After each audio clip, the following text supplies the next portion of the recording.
គោរពជ្រាបសួរពុកម៉ែបងប្អូនទាំងអស់គ្នាថ្ងៃនេះខ្ញុំនាំបងប្អូនទាំងអស់គ្នាមកទស្សនាផ្លូវល្បឿនលឿននៅក្នុងប្រទេសជប៉ុនថ្ងៃនេះដែរខ្ញុំបានធ្វើដំណើរទៅលេងនៅ Fuji City ដែលចេញពីកន្លែងខ្ញុំរស់នៅទៅអាចមានរយៈចម្ងាយជាង200គីឡូម៉ែត្រតិចតួច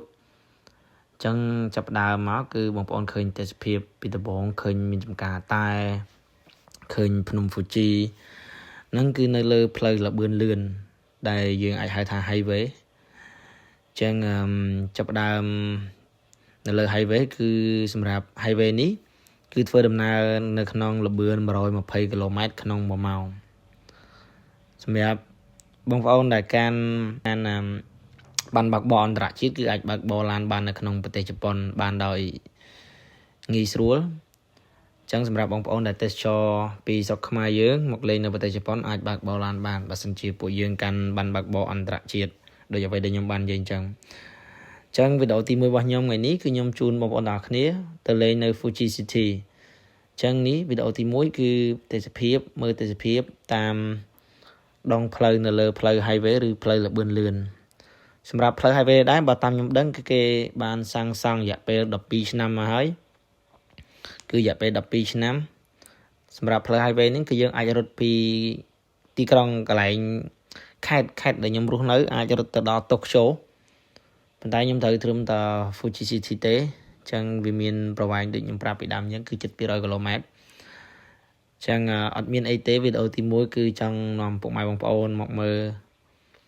ពីទេសភាពនៅតាមដងផ្លូវនៅលើផ្លូវល្បឿនលឿនហើយនៅនេះដូចខ្ញុំដូចឃើញជាក់ស្ដែងគឺសម្បូរទៅដោយផ្លូវក្រំដីគឺសម្បូរមែនតើគឺបើន័យថាគឺគេអត់ជីកភ្នំទេគឺគេអត់ជីកភ្នំប៉ុន្តែគេចោះពីខាងក្រោមគេខួងមិនចាស់ឲ្យសំទោសខួងគេខួងពីខាងក្រោមអញ្ចឹងគឺ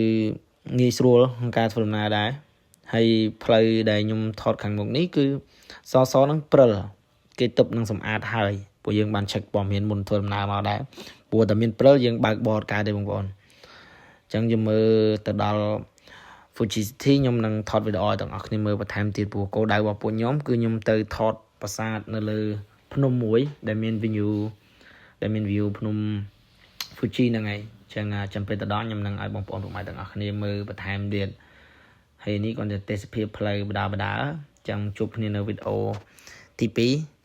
អញ្ចឹងបងប្អូនអាចមើលបានអីមាន comment អីជួយណែនាំខ្ញុំផងព្រោះខ្ញុំចេះតែធ្វើទេវីដេអូគឺអត់ដឹងធ្វើវាអីកាលវិទេសភាពខ្ញុំចូលចិត្តថតរូប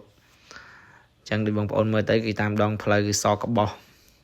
អញ្ចឹងយើងចិត្តដល់គោលដៅអីអញ្ចឹងយើងដល់កន្លែង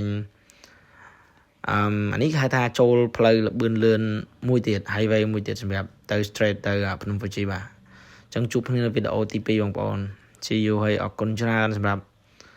ការតាមដានទស្សនាវីដេអូរបស់ខ្ញុំអរគុណជួបគ្នានៅវីដេអូទី2បាយបាយ